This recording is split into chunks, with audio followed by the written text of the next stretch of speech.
ଆଜିର ଏହି ଶିକ୍ଷାଦାନରେ ଆମେମାନେ ମୌଳିକ ଜ୍ୟାମିତିକ ଚିତ୍ରର ପରିସର ମଧ୍ୟରେ ରହି ଜ୍ୟାମିତିର ବିଭିନ୍ନ ତଥ୍ୟ ତଥା ବିଭିନ୍ନ ଦିଗ ପ୍ରତି ଧ୍ୟାନ ଦେଇ ସେଗୁଡ଼ିକୁ ମନେ ପକାଇବା। ତୁମେମାନେ ପୂର୍ବ ଶ୍ରେଣୀରେ ପଢ଼ିକିରି ଆସିଥିବା ପାଠ ଯେପରି ଏ ସ୍ଥଳରେ ରଶ୍ମି ରେଖାଖଣ୍ଡ ଏବଂ ସରଳ ରେଖା ଗୁଡ଼ିକୁ ତୁମେ ଚିହ୍ନିବାରେ ନିଶ୍ଚିତ ରୂପେ ସମର୍ଥ ହୋଇପାରୁଥିବ।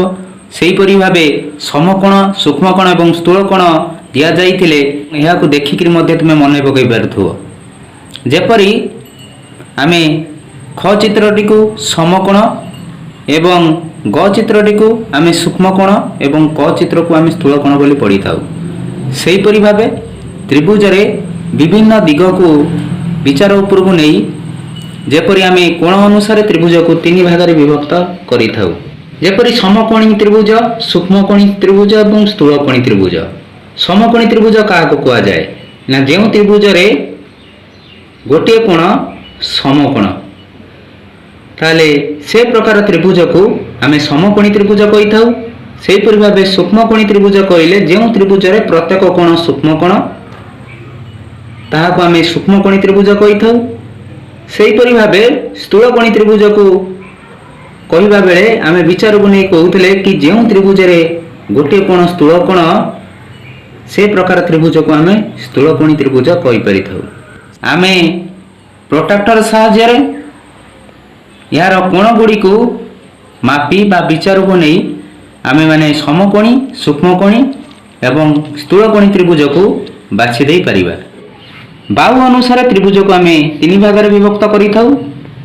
ଯେପରି ସମବାହୁ ତ୍ରିଭୁଜ, ସମଦ୍ୱିବାହୁ ତ୍ରିଭୁଜ ଏବଂ ବିଷମବାହୁ ତ୍ରିଭୁଜ। ତେବେ ସମବାହୁ ତ୍ରିଭୁଜ କହିଲେ ଆମେ କ'ଣ ବୁଝୁଥିଲେ ନା ଯେଉଁ ତ୍ରିଭୁଜର ପ୍ରତ୍ୟେକ ବାହୁ ସମାନ ଅର୍ଥାତ୍ ତିନୋଟି ବାହୁ ସମାନ ସେ ପ୍ରକାର ତ୍ରିଭୁଜକୁ ଆମେ ସମବାହୁ ତ୍ରିଭୁଜ କହିଥାଉ। ସେହିପରି ଭାବେ ସମଦ୍ୱିବାହୁ ତ୍ରିଭୁଜ କହିବାକୁ ଗଲେ ଆମେ କହିଥାଉ କି ଯେଉଁ ତ୍ରିଭୁଜର ଦୁଇଟି ବାହୁ ପରସ୍ପର ସମାନ ତାହାକୁ ଆମେ ସମଦ୍ୱିବାହୁ ତ୍ରିଭୁଜ କହିଥାଉ। ସେହିପରି ଭାବେ ଯେଉଁ ତ୍ରିଭୁଜର କୌଣସି ବାହୁ ପରସ୍ପର ଅସମାନ ତାହାକୁ ଆମେ ବିଷମବାହୁ ତ୍ରିଭୁଜ କହିଥାଉ, ଅର୍ଥାତ୍ ପ୍ରତ୍ୟେକ ବାହୁ ସମାନ ନୁହନ୍ତି। ତେବେ ଆଉ କେତେ ଗୁଡ଼ିଏ ଜ୍ୟାମିତିକ ଚିତ୍ର ଯାହାକି ଆମେ ପୂର୍ବ ଶ୍ରେଣୀରେ ପଢ଼ିକିରି ଆସିଛନ୍ତି, ବର୍ତ୍ତମାନ ପାଇଁ ତାହାକୁ ଚିହ୍ନିବା କାର୍ଯ୍ୟ କରିବା। ଯେପରି ଆମେ ପ୍ରଥମ ଚିତ୍ରଟି ଏ ସ୍ଥଳରେ ଦେଖିପାରୁଛନ୍ତି, ଏହା ଏକ ବର୍ଗ ଚିତ୍ର ଏବଂ ଦ୍ୱିତୀୟରେ ଦିଆଯାଇଥିବା ଚିତ୍ରଟି ହେଉଛି ଏକ ସାମାନ୍ତରିକ ଚିତ୍ର। ଗ ନମ୍ବର ଚିତ୍ରକୁ ଆମେ ରମ୍ବସ୍ ବୋଲି ପଢ଼ିଥାଉ। ସେହିପରି ଭାବେ ଘଟିକୁ ଆମେ ଟ୍ରାପିଜିୟମ୍ ଏବଂ ଶେଷ ଚିତ୍ର ଅର୍ଥାତ୍ ଉଁ ଚିତ୍ରଟିକୁ ଆମେମାନେ ଆୟତ ଚିତ୍ର ବୋଲି ପଢ଼ିଥାଉ। ତାହେଲେ ଚାଲ ବର୍ତ୍ତମାନ ପାଇଁ ଆମେ ପୂର୍ବ ପାଠ ପରିସରର ମଧ୍ୟରେ ରହି ଆଉ କିଛି ଯେପରି କୋଣର ବିଭିନ୍ନ ଦିଗ ଉପରେ ଆଲୋଚନା ଜାରି ରଖିବା। ଗୋଟିଏ ସମତଳରେ ଅବସ୍ଥିତ ଥାଇ ଏଠି ଦୁଇଟି କୋଣ ଯେପରି ଏ ଓ ବି କୋଣ ଏବଂ ସେହିପରି ଭାବେ ବି ଓ ସି କୋଣ ଦେଖିପାରୁଛନ୍ତି। ତାହେଲେ ଆମେ ଏ ଓ ବି କୋଣ ବା ଯାହାକୁ ଆମେ ବି ଓ ଏ କୋଣ ବୋଲି ବି ମଧ୍ୟ ପଢ଼ିଥାଉ ଏବଂ ବି ଓ ସି କୋଣ ବା ଆମେ ଏହାକୁ ସି ଓ ବି କୋଣ ପଢ଼ିଥାଉ। ତେବେ କହିବା ପାଇଁ ଗଲେ ଏ ଓ ବି କୋଣ ଓ ବି ଓ ସି କୋଣକୁ ଆମେ ସନ୍ନିହିତ କୋଣ କହିଥାଉ। ତାହେଲେ ସନ୍ନିହିତ କୋଣ ଆମେ କାହାକୁ କହିଥାଉ? ଗୋଟିଏ ସମତଳରେ ଦୁଇଟି କୋଣ ଥାଇ ଯଦି ସେମାନଙ୍କର ଏକ ସାଧାରଣ ଶୀର୍ଷବିନ୍ଦୁ ଏବଂ ଏକ ସାଧାରଣ ବାହୁ ରହିଥାଏ ତେବେ ଆମେ ଉକ୍ତ କୋଣ ଦ୍ୱୟକୁ ସନ୍ନିହିତ କୋଣ କହିଥାଉ। ତେବେ ଏ କ୍ଷେତ୍ରରେ ସାଧାରଣ ଶୀର୍ଷବିନ୍ଦୁ କହିଲେ ଆମେ କାହାକୁ ବୁଝିଥାଉ ନା ଆମେ ଓ କୁ ବୁଝିଥାଉ। ସାଧାରଣ ଶୀର୍ଷବିନ୍ଦୁ କହିଲେ ଆମେ ଓ କୁ ବୁଝିଥାଉ। ସେହିପରି ଭାବେ ସାଧାରଣ ବାହୁ କହିଲେ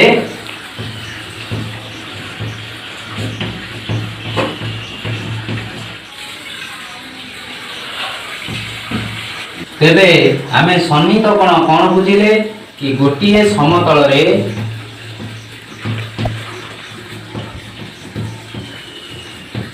दुईटी कोण थाई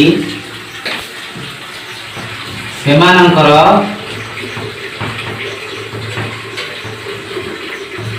एक साधारण शीर्षबिंदु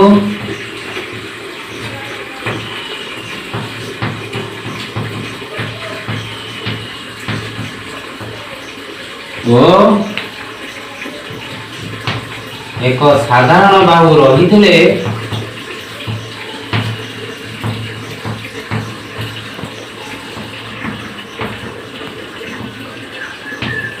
उक्त कोणद्वय को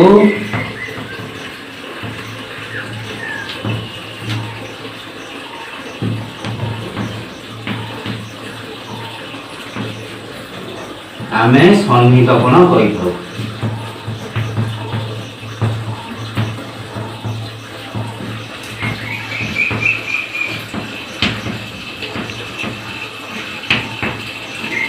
जेपरी भावे यही स्थल रे आमे ए ओ बी कोण और बी ओ सी कोण को सन्निहित कोण पढ़ी आमे एठी एक ज्यामितिक चित्र देखिबा को पाउचंती।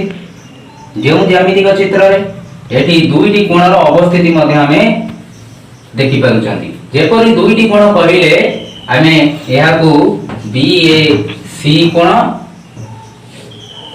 एवं अन्यटी हला सी ए डी कोण।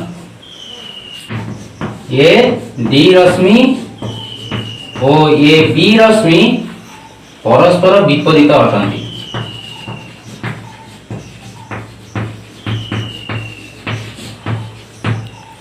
कोणद्वयर एक साधारण बाहु थाए बोली आमे देखि पारुचंती। से साधारण बाहुटी को आमे एसी बोली पढुचंती।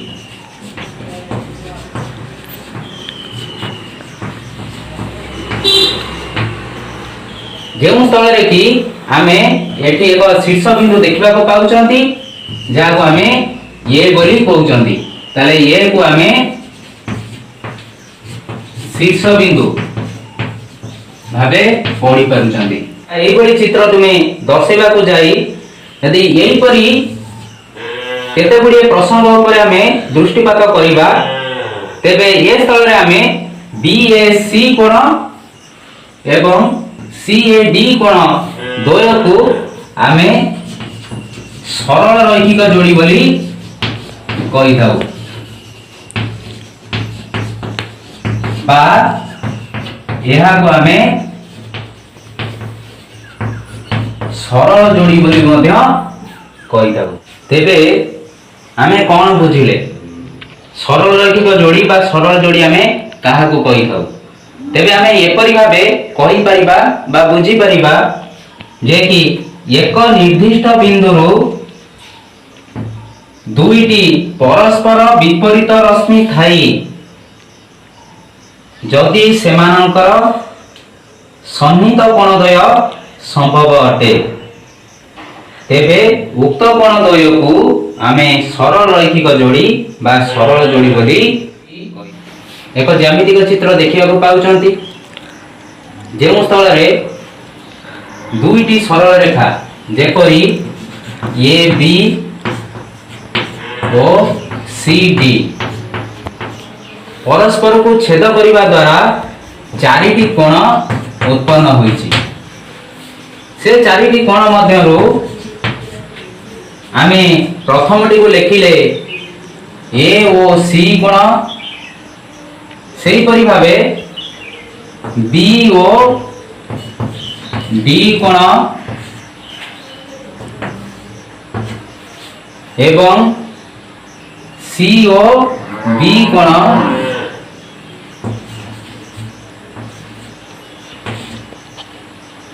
एवं परिशेष आमे लिखिले ए ओ डी कोण।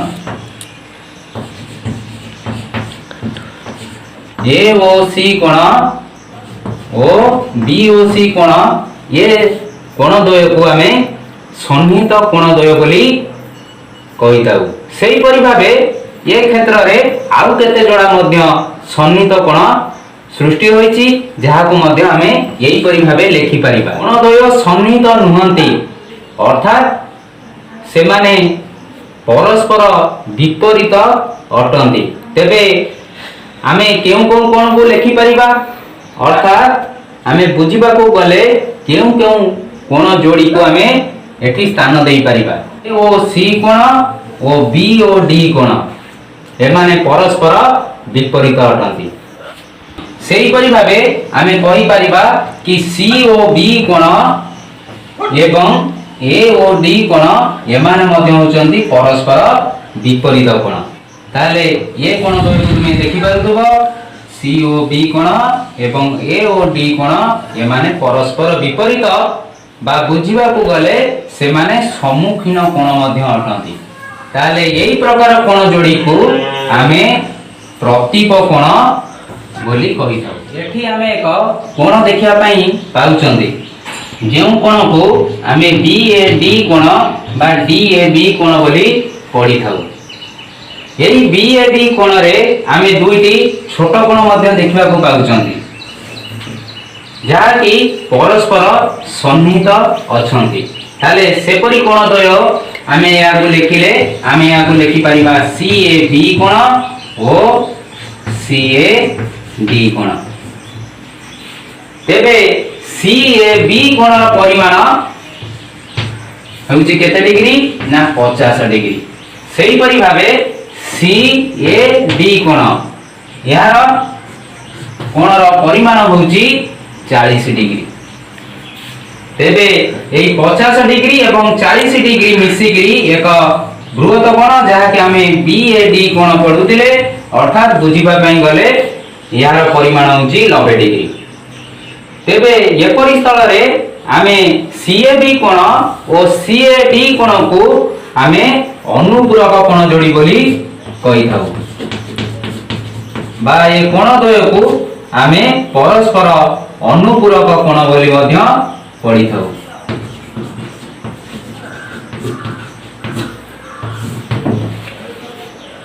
तेबे अनुपूरक कोण कहले आमे कोन बुझिले ना जेउ कोण द्वयर परिमाणर समष्टि 90 डिग्री होई थाए अर्थात ए स्थल रे सी ए बी कोण ओ सी ए डी कोणर परिमाण समष्टि होची 90 डिग्री। तेबे बुझिबा पई गले सी ए बी कोण ओ सी ए डी कोण को आमे परस्पर अनुपूरक कोण जोड़ी बोली मध्य पढ़ी थाउ। आमे ई दुईटी कोणर परिमाणर समष्टि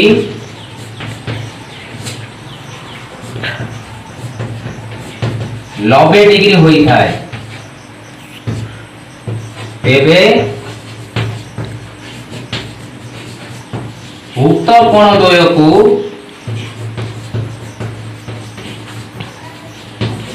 आमे अनुपूरक कोण जोड़ी बोली पढ़ी थाउ। 50 डिग्री एवं 40 डिग्री यह अनुपूरक कोण जोड़ी रो एक उदाहरण होई परिला। अर्थात आमे अनुपूरक कोण जोड़ी को आमे एपरि भाबे सन्निहित कोण द्वारा दर्शेबा कार्य करि परिबा। सेही परि भाबे मध्य आमे याकू पृथक चित्र माध्यम रे मध्य अर्थात भिन्न चित्र द्वय माध्यम रे मध्य याकू आमे दर्शेबा कार्य करि परिबा। जेपरि आमे एठी दुईटी कोण नेइचंती जेपरि प्रथमटी को आमे ए ओ बी कोण पढुचंती सेही परि भाबे आमे एठी सी ओ डी कोण बोली मध्य पढुचंती। तेबे ए स्थल रे आमे कहि परिबा ए ओ बी कोण ओ सी ओ डी कोण ए कोण द्वय मध्य अनुपूरक कोण जोड़ी रो उदाहरण अटे। जेपरि आमे कहिबा को गले ए ओ बी कोणर परिमाण होउची 50 डिग्री सेही परि भाबे सी ओ डी कोणर परिमाण हैला 40 डिग्री अर्थात आमे एठी समष्टि 90 डिग्री पाइले। तेबे ए ओ बी कोण एवं सी ओ डी कोण द्वय को आमे अनुपूरक कोण जोड़ी बोली कहि थाउ। एही परि भाबे आमे मध्य आउ किछि उदाहरण नै परिबा जेपरि ষাঠিଏ ডিগ্ରୀ ଓ 30 ডিগ্ରୀ ଜ୍ୟାମିତିକ ଚିତ୍ର ଅର୍ଥାତ୍ କୋଣର ଚିତ୍ର ଅଙ୍କନ କରି ଏହାକୁ ମଧ୍ୟ ଆମେ ଦର୍ଶାଇବା କାର୍ଯ୍ୟ କରିପାରିବା। ସେହିପରି ଭାବେ ଆମେ 68 ডিগ্ରୀ ଓ 22 ডিଗ୍ରୀ ଏହାର ମଧ୍ୟ କୋଣର ପରିମାଣର ସମଷ୍ଟି 90 ডিগ্ରୀ ଏବଂ ଏହାକୁ ମଧ୍ୟ ଚିତ୍ର ଦ୍ୱାରା ଦର୍ଶାଇବା କାର୍ଯ୍ୟ କରି ଅନୁପ୍ରବ କୋଣ ଯୋଡ଼ିକୁ ଚିହ୍ନିବା କାର୍ଯ୍ୟ କରିପାରିବା। ଯେପରି ତାହା ସନ୍ନିହିତ ଥାଇ ହେଉ କିମ୍ବା ପୃଥକ ଭାବେ ଦୁଇଟି ଚିତ୍ର ଅଙ୍କନ ସହାୟତାରେ ମଧ୍ୟ ହେଉ, ତାହେଲେ ଆମେ ଅନୁପ୍ରବ କୋଣ ଯୋଡ଼ି ବିଷୟରେ ଅବଗତ ହୋଇପାରିବା। ତାହେଲେ ଆମେ ଏଠି ଆଉ ଏକ ଜ୍ୟାମିତିକ ଚିତ୍ର ଦେଖୁଛନ୍ତି ସରଳ ଯୋଡ଼ି ବା ସରଳରେଖିକ ଯୋଡ଼ି। ଅର୍ଥାତ୍ ଏହିପରି ଚିତ୍ରରେ ଆମେ ମାନେ ଦେଖିବା ପାଇଁ ପାଉଛନ୍ତି ଏଠି ଦୁଇଟି କୋଣର ପରିମାଣର ସମଷ୍ଟି 180 ডিগ্ରୀ। ଅର୍ଥାତ୍ ଏ ସ୍ଥଳରେ ଆମେ 120 ডিগ্ରୀ କୋଣ କହିଲେ ଆମେ ବୁଝିଥାଉ PMN କୋଣ ଏବଂ ସେହିପରି ଭାବେ PMR କୋଣକୁ ଆମେ 60 ডিগ্ରୀ ବୋଲି ବୁଝିଥାଉ। ତେବେ କୋଣର ସମଷ୍ଟି କହିଲେ ଆମେ 180 ডিগ্ରୀ କୁ ବୁଝିଥାଉ। ତେବେ ଉକ୍ତ କୋଣ ଦ୍ୱୟକୁ ଅର୍ଥାତ୍ PMN ଏବଂ PMR କୋଣ ଦ୍ୱୟକୁ ଆମେ ସନ୍ନିହିତ ପରିପୂରକ କୋଣ ବୋଲି କହିଥାଉ ବା ପରିପୂରକ କୋଣ ଯୋଡ଼ିର ଉଦାହରଣ କହିଲେ ଆମେ PMN ଓ PMR ବୋଲି ମଧ୍ୟ ପଢ଼ିଥାଉ। ସେହିପରି ଭାବେ ଚିତ୍ର ସନ୍ନିହିତ ନଥାଇ ବି ମଧ୍ୟ ଆମେ ମାନେ ଏପରି ଭାବେ ମଧ୍ୟ କୋଣକୁ ଦର୍ଶାଇବା କାର୍ଯ୍ୟ କରିପାରିବା। ଯେପରି ଭାବେ ଅନୁପୂରକ କୋଣ ଦର୍ଶାଇବା କ୍ଷେତ୍ରରେ ଆମେ ଚିତ୍ରରେ ପୃଥକତା ନେଇ ଅର୍ଥାତ୍ ଦୁଇଟି ଭିନ୍ନ ଚିତ୍ର ମାଧ୍ୟମରେ ଏହାକୁ ଦର୍ଶାଇବା କାର୍ଯ୍ୟ କରିପାରୁଥିଲେ, ଠିକ୍ ସେହିପରି ଭାବେ ମଧ୍ୟ ପରିପୂରକ କୋଣ ଦର୍ଶାଇବା କାର୍ଯ୍ୟ କ୍ଷେତ୍ରରେ ମଧ୍ୟ ଆମେ ମାନେ ଏହିପରି ଭାବେ ପୃଥକ ଚିତ୍ର ମାଧ୍ୟମରେ ମଧ୍ୟ ପରିପୂରକ କୋଣକୁ ଦର୍ଶାଇ ପାରିବା। ଯେପରି ଏ କ୍ଷେତ୍ରରେ ଆମେ ଏଠି ଦୁଇଟି କୋଣ ଦେଖୁଛନ୍ତି ଯାହାକି 75 ডিগ্ରୀ ଏବଂ 105 ডিগ্ରୀ। ଏ କୋଣ ଦ୍ୱୟର ସମଷ୍ଟି ହେଉଛି 180 ডিগ্ରୀ। ତେବେ ବୁଝିବାକୁ ଗଲେ ଆମେ ମାନେ ଏପରି ଭାବେ କହିପାରିବା ଯେ କି RPQ କୋଣ ଏବଂ ABC କୋଣ ଏ କୋଣ ଦ୍ୱୟକୁ ଆମେ ପରିପୂରକ କୋଣ ଦ୍ୱୟ ବୋଲି ପଢ଼ିଥାଉ ବା ପରିପୂରକ କୋଣ ଯୋଡ଼ି ବୋଲି ବି ମଧ୍ୟ ବୁଝିଥାଉ। ତେବେ ଆମେ କ'ଣ ବୁଝିଲେ ନା ଯେଉଁ କୋଣ ଦ୍ୱୟର ପରିମାଣର ସମଷ୍ଟି 180 ডিগ্ରୀ ତାହାକୁ ପରସ୍ପର ପରିପୂରକ କୋଣ କୁହାଯାଇଥାଏ। ତେବେ ଆମକୁ ଏଠି ଏକ ପ୍ରଶ୍ନ ଦିଆଯାଇଛି କି ନିମ୍ନଲିଖିତ ମାପ ବିଶିଷ୍ଟ କୋଣ ଗୁଡ଼ିକର ଅନୁପୂରକ କୋଣ ଓ ପରିପୂରକ କୋଣର ମାପ ନିର୍ଣ୍ଣୟ କର। ତାହେଲେ ଏଠି ଆମେ ବିଭିନ୍ନ ମାପ ବିଶିଷ୍ଟ କୋଣ ସବୁ ଏଠି ଦର୍ଶାଇଛନ୍ତି। ଯେପରି 6 ডিগ্ରୀ, ସେହିପରି ଭାବେ 52 ডিগ্ରୀ, ସେହିପରି ଭାବେ ଏହାକୁ ଆମେ ପଢ଼ିଥାଉ 45 ডিগ্ରୀ 45 ମିନିଟ୍। ତେବେ ପ୍ରଥମେ 6 ডিগ্ରୀ କୋଣର ଅନୁପୂରକ କୋଣ ଦର୍ଶାଇବାକୁ ଯାଇ ଆମେ ମାନେ ଏହାକୁ ମଧ୍ୟ ବୁଝି ସାରିଛନ୍ତି ଯେ କି ଦୁଇଟି କୋଣର ପରିମାଣର ସମଷ୍ଟି 90 ডিগ্ରୀ ହେଲେ ଏହାକୁ ଆମେ ଅନୁପୂରକ କୋଣ ଯୋଡ଼ି ବୋଲି କହିଥାଉ। ତେବେ ଦୁଇଟି କୋଣ ମଧ୍ୟରୁ ଗୋଟିଏ କୋଣକୁ ଆମେ 6 ଅର୍ଥାତ୍ 6 ডিଗ୍ରୀ ବୋଲି ପଢ଼ୁଛନ୍ତି। ତେବେ ଅନ୍ୟ ଏକ କୋଣ ଜାଣିବା ପାଇଁ ଆମେ 90 ডিগ্ରୀରୁ 6 ডিগ্ରୀ କି ବିୟୋଗ କଲେ ଆମେ ପାଇଥାଉ 84 ডিগ্ରୀ। ତେବେ 6 ডিগ্ରୀର ଅନୁପୂରକ କୋଣ ଦର୍ଶାଇବାକୁ ଯାଇ ଆମେ ଲେଖିପାରିବା 84 ডিগ্ରୀ। ସେହିପରି ଭାବେ ଆମେ ମାନେ ଆଉ ଏକ ପ୍ରଶ୍ନ ଲେଖିଛନ୍ତି 5 ରେ 2 52 ডিগ্ରୀ। 52 ডিগ্ରୀର ଅନୁପୂରକ କୋଣ ଏହାକୁ ମଧ୍ୟ ପୂର୍ବ ଆଧାରରେ ଠିକ୍ ଏକାପରି କାର୍ଯ୍ୟ ଆମେ କରିପାରିବା। ଦୁଇଟି କୋଣର ପରିମାଣ ସମଷ୍ଟି 90 ডিগ্ରୀ, ଗୋଟିଏ କୋଣ ପାଇଛନ୍ତି 52 ডিগ্ରୀ। ତେବେ ଅନ୍ୟ କୋଣଟି ପାଇଲେ ଆମେ ଏଠି ଲେଖିପାରିବା 38 ডিগ্ରୀ।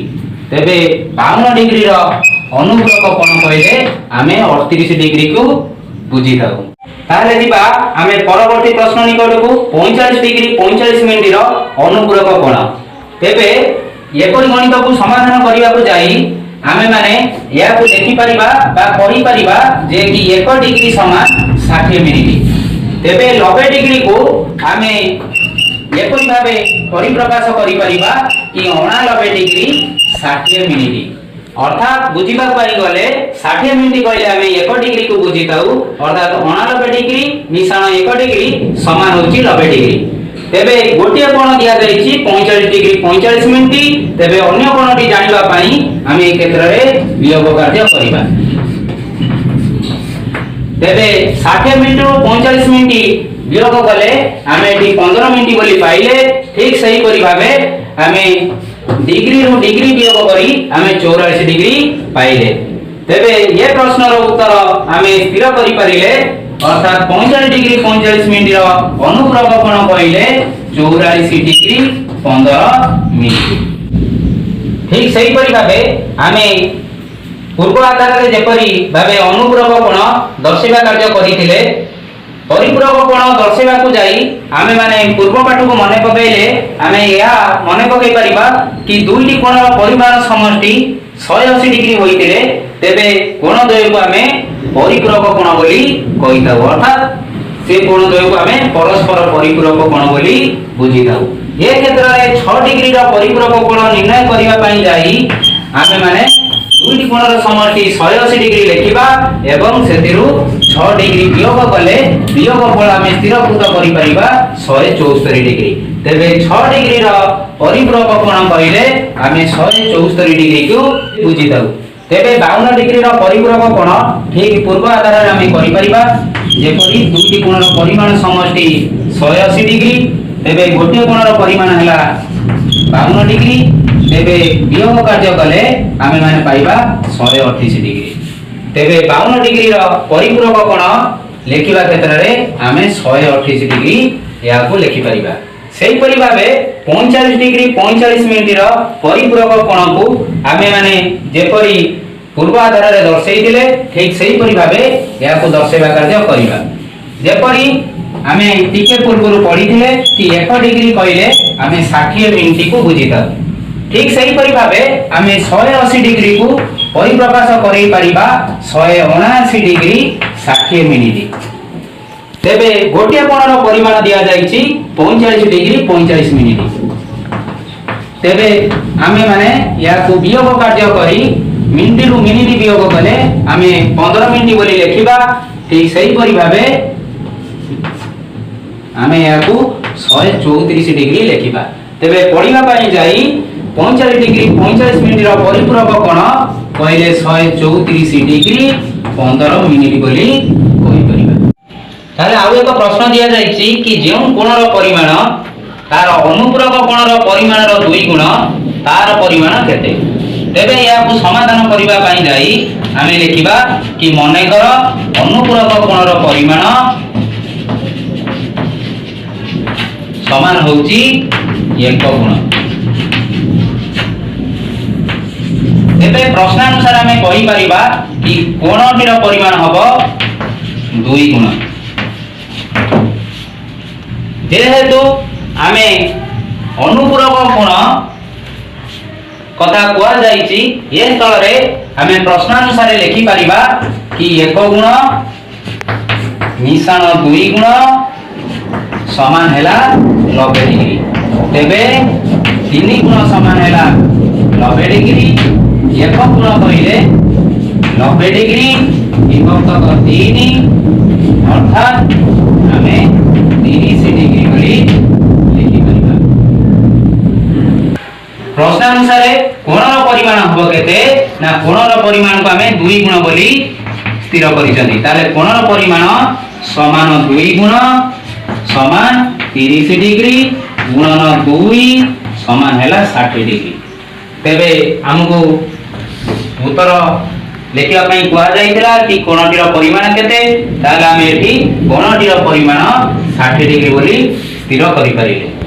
जदि तुमको अनुपूरक स्थल रे तुमको परिपूरक लेखा जाई जदि प्रश्नटी दिया जाई थाए ताले यार समाधान पंथा में मध्य ठीक एही परि भाबे करि परिबो। जदि प्रश्नटी को पढ़ा जाए जेउ कोणर परिमाण तार परिपूरक कोणर परिमाण रो 2 गुण तार परिमाण केते ए स्थल रे आमे अनुपूरक जगह आमे परिपूरक कोण को एक गुण बोली पढ़िबा तेबे कोणटी को आमे दुई गुण बोली पढ़ी परिबा जेहेतु परिपूरक कोण कथा कुआ जाईची एटी आमे 90 डिग्री परिवर्ते आमे एटी 180 डिग्री लेखिबा ताले एक गुण दुई गुण समान हैला 180 डिग्री तेबे तीन गुण समान 180 डिग्री एक गुण कहले 180 डिग्री विभक्तक 3 अर्थात एक गुण को आमे 60 डिग्री बोली बुझिले एक गुण 60 डिग्री हेले गुणर परिमाण आमे दुई गुण नै जंती अर्थात ए स्थल रे आमे 60 डिग्री गुणन 2 समान 120 डिग्री उत्तर स्थिरकूट करि पारिले। चलो वर्तमान पई आमे पाठ्यपुस्तक अंतर्गत केते गुड़िए प्रश्नर समाधान पंथा स्थिर करिबा। एक नंबर क रे प्रश्न दिया जाइछि कि ए ओ सी कोण सन्निहित होइथिबा गोटे कोणर नाम लेख एभली अन्य कौनसी कोण अछि कि जदि अछि तार नाम लेख ताले ए ओ सी कोण आमे देखि पारुचंती ए ओ सी कोणर सन्निहित एक कोण कहले आमे बी ओ सी कोण को बुझिताउ सेही परि भाबे अन्य एक कोण ए ओ ई कोण को बुझिताउ। तेबे आसीबा ख नंबर प्रश्न को ख नंबर प्रश्न रे दिया जाइछि ए ओ सी कोण एवं ए ओ बी कोण ए ओ सी एवं ए ओ बी सन्निहित कोण अटंती कि उत्तर आसीबो ना सन्निहित कोण नुहंती। सेही परि भाबे ग नंबर प्रश्न को आसीबा ग नंबर प्रश्न दिया जाइछि सी ओ बी कोण स अन्य जेउ कोण सरल जोड़ी कोण गठन करे तार नाम लिखिबा पई कुआ जाइछि ताहाले सी ओ बी कोण कहले आमे सी ओ बी कोण को देखुचंती यार एक सरल जोड़ी कोण कहिले आमे कहि परिबा बी ओ डी कोण एवं सेही परि भाबे आउ एक कोण जहा को आमे ए ओ सी कोण बोली भी मध्य पढ़ी परिबा। घ नंबर प्रश्न को आसीबा घ नंबर प्रश्न होउची ए ओ डी कोण सह परस्पर परिपूरक होइथिबा गोटिए कोणर नाम लेख ए ओ डी कोण सहित परस्पर परिपूरक होइथिबा गोटे कोण ए ओ डी कोण कहले आमे एई कोण को बुझिताउ या सहित परस्पर परिपूरक कोण कहले आमे केउ कोण को बुझिताउ ना ए ओ सी कोण को बुझिताउ। ए ओ सी कोणटी जेउ कोणर प्रतीप कोण अर्थात ए ओ सी कोणर विपरीत कोण कहले आमे बी ओ डी कोण को बुझिताउ अर्थात बी ओ डी कोण को आमे प्रतीप कोण बोली बुझिबा। ठीक सही परि भाबे ए ओ डी कोणर प्रतीप कोण थिले तार नाम लेख ताले ए ओ डी कोण कहले आमे एई कोणटी को बुझिताउ तेबे ए ओ डी कोणर प्रतीप कोण कहले बी ओ सी कोण होई परिबो। ठीक सही परि भाबे चित्र रे बी ओ डी कोणर प्रतीप कोण थिले बी ओ डी कोण बी ओ डी कोणर प्रतीप कोण कहले आमे केउ कोण को बुझिताउ अर्थात ए ओ सी कोण को बुझिताउ अर्थात एई कोणटी तुमे देखि परतुबो एई कोणटी को आमे बी ओ डी कोणर प्रतीप कोण बोली बुझिताउ अर्थात ए ओ सी कोण को। चलो वर्तमान पई शून्य स्थान पूरण करिबा। प्रश्न रे दिया जाइछि दुईटी कोणर परिमाणर समष्टि केते हेले कोण दुईटी परस्पर अनुपूरक अर्थात उत्तर आसीबो 90 डिग्री। ख नंबर प्रश्न को आसीबा दुईटी परस्पर परिपूरक कोणर परिमाण समष्टि केते अर्थात 180 डिग्री। गोटिए सरल जोड़ी गठन करुवा कोण दुईटी परस्पर सन्निहित परिपूरक हेबे। दुईटी रेखा परस्पर को छेद कले प्रतीप कोण द्वयर परिमाण समान। दुईटी परस्पर छेदी रेखा द्वारा गठित गोटिए जोड़ा प्रतीप कोण प्रत्येक सूक्ष्म कोण हेले अन्य जोड़ा प्रतीप कोण मध्यरु प्रत्येक स्थूल कोण हेबे। तेबे परवर्ती प्रश्न को आसीबा जदि ए बी सरल रेखा एवं सी डी सरल रेखा परस्पर को ओ बिंदु रे छेद करती जो प्रतिपकोणद्वय स्थूल कोण अर्थात आमे देखिपारुचंती स्थूल कोण कहले आमे एठी ए ओ डी कोण एवं बी ओ सी कोण को बुझी थाउ। ताले कोण दुईटीर नाम आमे जानी परिले। ख नंबर प्रश्न को आसीबा जो सन्निहित कोण मान सरल जोड़ी नुहंती सेगुड़िक नाम लेखिबा। अर्थात देखिबा पाई गले सरल जोड़ी कोण कहले परिमाण समष्टि 180 डिग्री। यही क्षेत्र रे आमे सरल जोड़ी कोण गठन करू नतबा चिन्हिबा कार्य कले तेबे आमे ए स्थल रे एमिति कहि देई परिबा ए ओ सी कोण सी ओ ई कोण ये दुए सरल जोड़ी कोण गठन करि नथांती।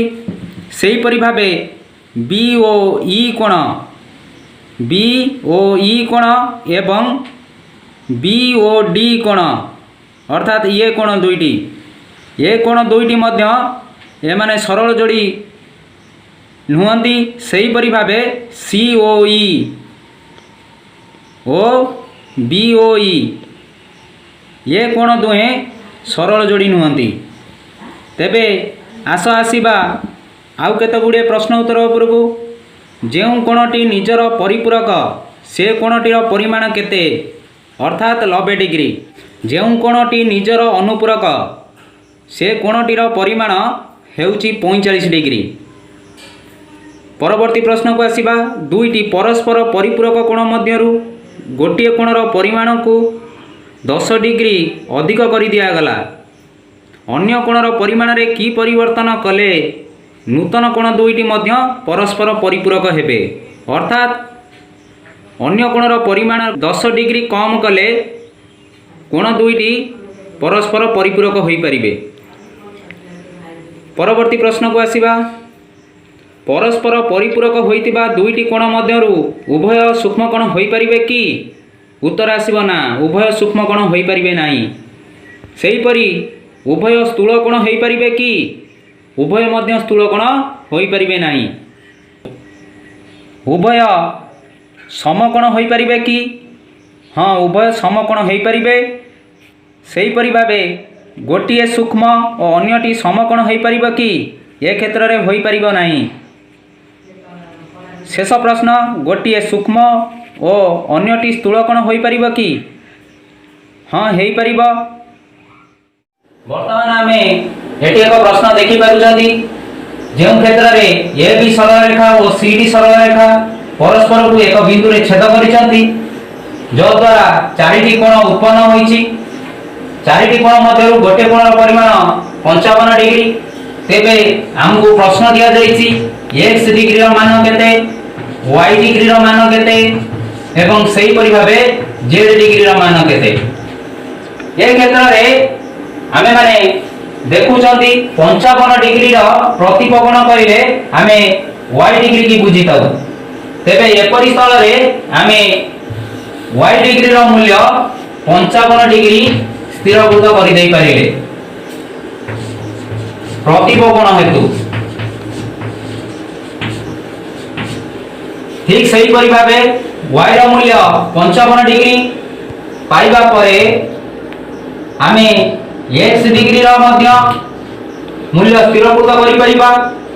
तेबे x डिग्री एवं 55 डिग्री एमाने सरल जोड़ी जेहेतु एमाने सरल जोड़ी अर्थात आमे कहि परिबा जे कि x डिग्री एवं 55 डिग्री ये दुईटी कोण मिसी 180 डिग्री हेबे। तेबे x डिग्री रो मान स्थिरभूत करिला बेले आमे 180 डिग्री रु 55 डिग्री को वियोग कार्य करिबा।